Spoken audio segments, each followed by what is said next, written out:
Welcome, everyone. My name is Dot Porter, and I am a curator here in the Schoenberg Institute for Manuscript Studies, which is in the Kislak Center for Special Collections, Rare Books, and Manuscripts in the University of Pennsylvania Libraries.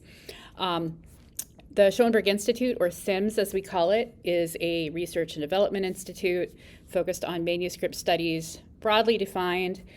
We have manuscript collections. We do a lot of digital projects too, one of which I will be talking about on Friday, tomorrow, if you want to come and hear that. And once a week, I like to take a book off the shelf, sometimes more than one, and just do an informal show and tell. So if this is your first time, you are very welcome. Feel free to drop your questions in the chat as we go. My colleague Amy Hutchins is here. Amy is our manuscripts cataloging librarian, and I believe she cataloged this book. So, so she may know a lot about it. I will be making reference to the record as I go. It's very cool. So let's go ahead and jump into it. Right. A Codex 1604 is a German 15th century manuscript that contains hymns and prayers in Latin with German translations and German glosses. And so that's the manuscript. This whole book, however, is not a manuscript. One of the interesting things about this particular manuscript is that it's actually bound together with some early printed books. And we don't usually talk about printed stuff, not that we don't care about it, it's just not really a focus of Coffee with a Codex. But in this case, it's interesting because somebody decided to bind these things together, and it means something, like there was a reason why they did this. So let's think a little bit about why this is. So first of all, let's look at the binding. So I said the manuscript portion is late, sort of the last quarter of the 15th century, so between 1475 and 1499, and then there's a question mark in the record, so it's not an exact date. The person who wrote it out didn't date it, so we don't know exactly. That's kind of an educated guess. The binding is 16th century, and it's German. It's got pigskin, this sort of pigskin half spine thing, and it's actually, I don't know if you can see it, it's got sort of designs carved into the leather there, if you can see that. And it's wood, the boards are solid wood, and it's got the remnants of the furniture, like the clasps.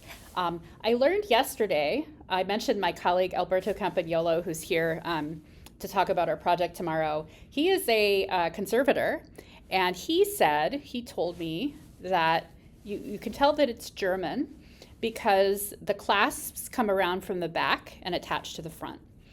And in Italian and French books, they come from the front and clasp around on the back, and it has to do with how the books were put on the shelves. They had a different practice in Germany and Austria than in other parts of Europe, which I didn't know, but then I started thinking about it, and I'm like, yes, that is actually a thing. So we can see the remnants of the front part here, and then where the clasps would have come. They would have been leather. There's a little bit of leather that sort of is still there, but they're long gone. So the manuscript was written at the end of the 15th century, and then they were bound together sometime in the 16th century, and we can kind of guess about when that happened based actually on the dates of these printed books. So let's start by looking at these. We're not going to look too closely at these. I just want to talk about the context. So the first printed work here is Liber Florum Bati Bernardi Abbatus Clarevalensis. So that translates to the Book of Flowers of Blessed Bernard, Abbot of Clarevallis, which, right.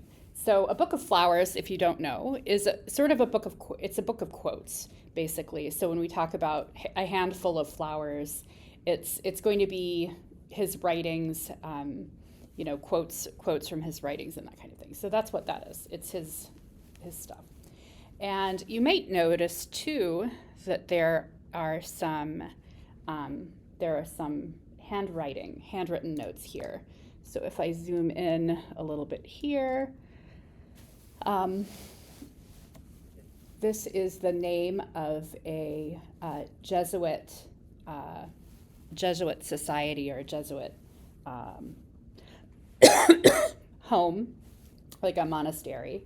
And then if we look at the bottom here, we get a name, Hensley, or Hensey here, and a date, 1603. So this book was gifted to this Jesuit house in 1603 by this person. So we know that the book, or we can figure that the book was bound, given the date of the binding and the 1603 date. It was bound before 1603. Hesius, Amy says. And she also points out that the title was written on the spine of the volume. That is, the title of the first work is written on the spine, since it's the first one that's here. So it was bound before 1603, so solidly 16th century. All right. So I'm not actually going to concentrate on that, but we can sort of see what it looks like.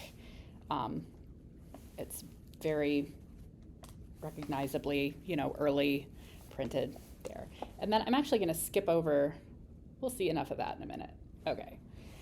To the next printed. So this is the end of the manuscript, it ends. And then we have at the end, we have these shorter printed texts. An edition of Stella Clericorum, which is an anonymous 13th century pastoral handbook, and Secreta Sacerdotum, which is the Secrets of Priests, which was written in the 14th century. And both of these at the back were published in 1515, and the one at the front was published in 1519. So it must have been bound sometime between 1519 and 1603, because it was donated in 1603, and the first printed part was published in 1519. So that's a rough dates. Okay. It's all German. The publications are, the first one is Augsburg. I don't actually have a place for the second ones. That Jesuit house at Ottingen that's in Bavaria, near the Austrian border. So it's east of Munich, north of Salzburg, sort of right near the border. So it gives you an idea of where it was. And that house was founded in 1591 and was closed in 1773. So whether this was there in 1773, we don't actually know. I don't think we know where this was until it was purchased by us, or however we got it. Oh, Amy is pointing out the printed sections in the back were in Leipzig. Thank you. I do want to see. Well, it's fine. Okay. So there's that. So now what about the manuscript? Okay. So the context then is as the record says, it's pastoral works appropriate for a priest. So this would have been put together for a priest to use. And I love this. It's really cool. So it's 7 choirs total. The first 6 choirs are, leaves 1 through 72 of the manuscript section. There's 86 hymns and prayers in Latin with German glosses, and then they're followed by the translation. And I haven't actually looked really closely at this, so let's see. So here is the first hymn, and it is written in German. So the larger text is German, or sorry, Latin. The larger text is Latin. And then underneath we have German translations. It looks like of every word or every couple of words. And they are set apart by these red lines sort of pointing to sort of show you what we're translating. And I think what this is, that you're thinking about a priest who is German, speaks German, understands German, and so it's sort of a help to see, well, what exactly are these saying? Whether or not this would have been shared with anyone who wasn't a priest, I don't know, and I don't know enough about what was happening in the church. I'm sure a lot was happening in the church right now that's probably relevant, but there we go. So, and then here is the translation, and it is written interestingly, in a different kind of hand than the Latin. Or maybe it's smaller. It looks different. But that's what we have there. So then we have the translation, and then we go to the next one. Excuse me, the next prayer. And again, we have Latin and translation. I just noticed this is kind of interesting. We have the text and then the translation, or the glossing, I guess, underneath. And then we have the line of text and there's no glossing. But if we look at the top of the following page, there's the gloss at the top of the page, which seems strange, but I think maybe the same thing even happened on the other side. So I'm curious to see if this continues, and it looks like it does continue here. I don't know if anyone knows why. That seems really fun to me. Strange. So a note from Amy, our resident paleographer. She says it's Gothic cursive for the German and Gothic textura for the Latin. So it is a slightly different, both Gothic, but different flavors of Gothic. That's what they're. Also, we can see, in addition to the glosses, there are little notes as well. The same hand, I think, as the one, at least as the one that did the glossing. And I would guess that this was all part of the same plan. Sometimes we look at manuscripts where there have been, multiple sets of people sort of going through at different times and adding text, but this feels to me like it's sort of part of the same program. I mean, clearly the translations, this was planned. If the translations hadn't been planned, you'd expect to see them out in the margin. An update from Amy, actually, sorry, not Gothic textualis for the Latin, Gothic hybrid, a little less formal and angular. It is. It's a little bit loopy, but that's good. It looks very German. There's something I can't put it into words, but there's something about German manuscripts that always look very German to me, and I can't really say why. And she adds, and the notes are at least also Gothic cursive. Here's another substantial marginal notes. And lacking the notes at the bottom, and then they show up at the top, which will never not fascinate me. Oh, this is interesting. So here's a leaf. It's numbered 5, and this has been added in. This is a later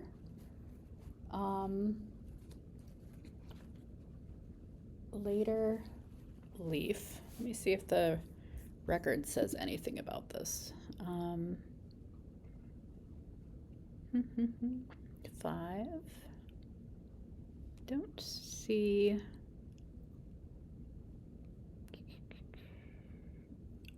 don't see anything, so I'm not sure what this is, but it is later. The hand is a little bit later, and it's similar but different, and it is Latin.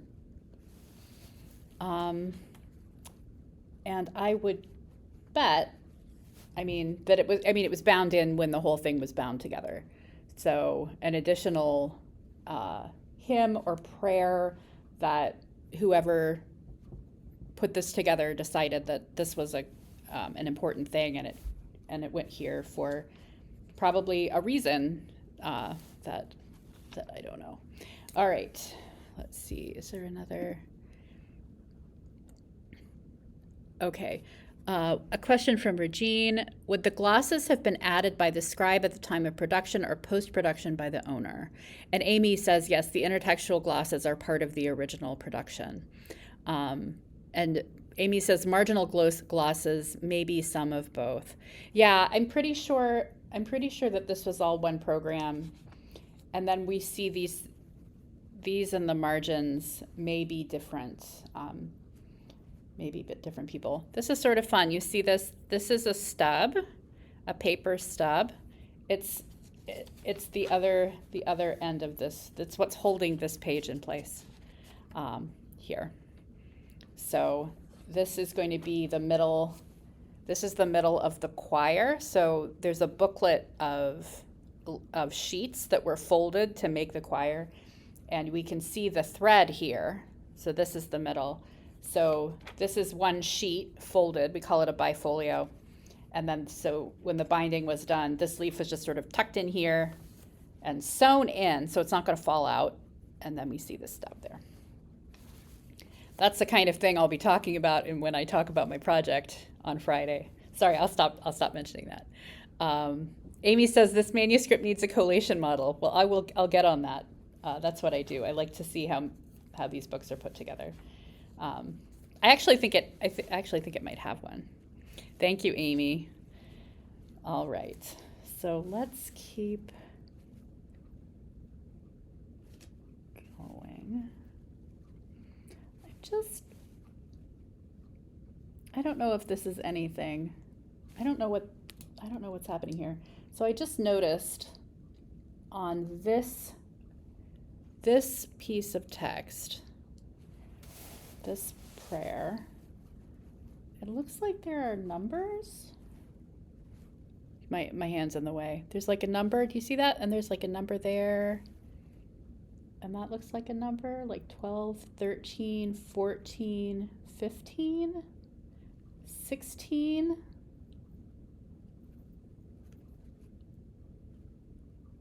4. I don't know what 5. I don't know what any of that means. But I'm not imagining that, am I? I'm looking at Amy. No. So I haven't, and there's an 8. I don't know. I haven't seen that. I'm going to keep my eye open. It's not happening here. So I don't know what, it's a later, I think it's later. And then there's also a note in the same, I think that's the same, because it's very thin. It's a very thin nib. And there appears to be maybe a note using that same pen. And there's some kind of writing there. Anyway, no clue what, oh, and then there's another little note there. Amy says, we mention it in the record, but don't have an explanation for it. Yeah.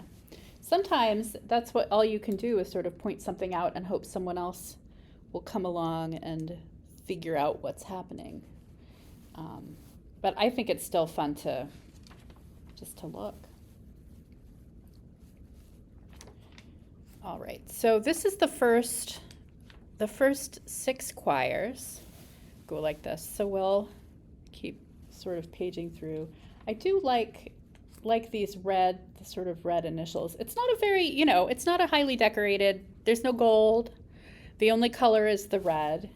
And it's used effectively. So it is pretty and decorative, but as colors are often used in medieval manuscripts as a whole, in addition to being decorative, they're serving a sort of purpose. So the large red initials are indicating that this is the start of a new section, or in this case, a new prayer. The red separating the glosses is just kind of helpful. So it's not all black, or all dark. There's a little bit of color. They're not paragraph markings, but there are red markings in the capital letters here, so you can sort of see where the sentences begin. That's kind of helpful. It's to keep your eye moving, so your eyes don't get lost in the page. And it's sort of pretty. And somebody made a little mess, I think, and got some of the ink, the red ink, spilled up there, but that's all right.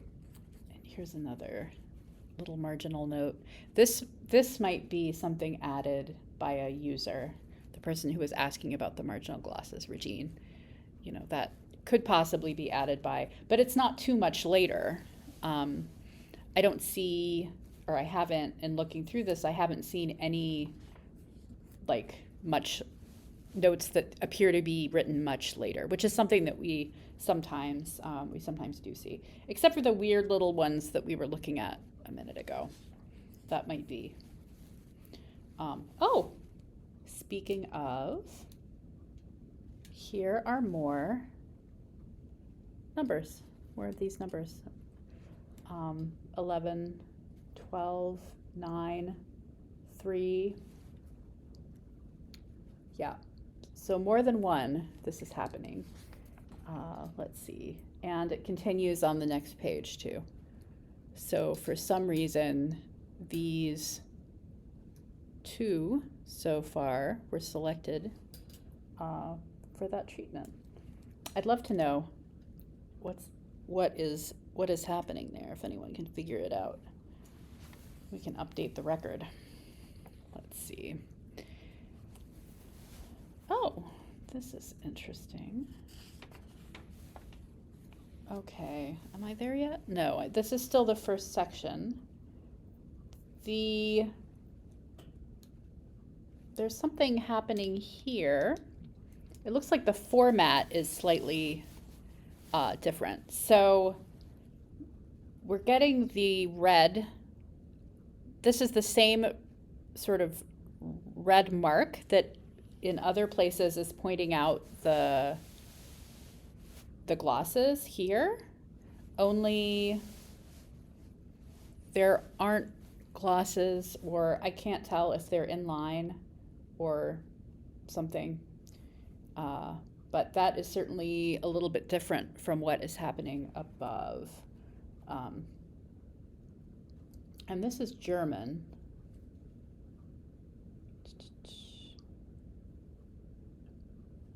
Yeah, I don't know. But it's really impressive on this page where it's all, and we have all of these red marks. Linda says, could it be some sort of notation for singing? I don't know. I feel like it must be related because it is so similar to the glossing here. Carolyn, is that Latin with the red underlines and German without? I was wondering that. Loudest. I think this is loudest. That could be. Yeah, Celebrant maybe. Ab. So maybe that's what it is. It's like the Latin and German mixed together. And for some reason, the Latin, it's a Latin, and I don't know. It's really weird. But they've only done it so far in this one. You were talking, Linda was talking about the numbers, to be clear. Okay. It could be. Actually, speaking of singing, there are hymns towards the end. So we only have a couple minutes, so I want to be sure to get to the hymns because these are a little... Okay, so this is and then there's a whole other another added section or added page. Let's see. Okay, so we end the section of prayers, and then we have an opening of some other prayer. Ave Perdara Maris Stella. Okay, so a prayer with a pretty, that's very nice. Amy says 12 seems like a high number to go with musical notations, but we should look into that. We should, because I think that might be there. Okay, and then we have a section of hymns. So this is a choir of hymns, and it just looks a little bit different. So we still have the hymn text and look at this. Look at those numbers. Yeah, Linda's like, numbers. So I think you're onto something. I think this is maybe right. Maybe it is music, because the hymns would definitely be made to be sung. And both of these already have numbers, and I'm betting that there's more numbers. So there are the numbers. This is fun. This is a little more messy. I like mess, by the way, so messy is good. But there's more notes. We have notes in the margin. We have notes up in the top margin too. It looks, I don't know if the writing looks different, but these initials look a little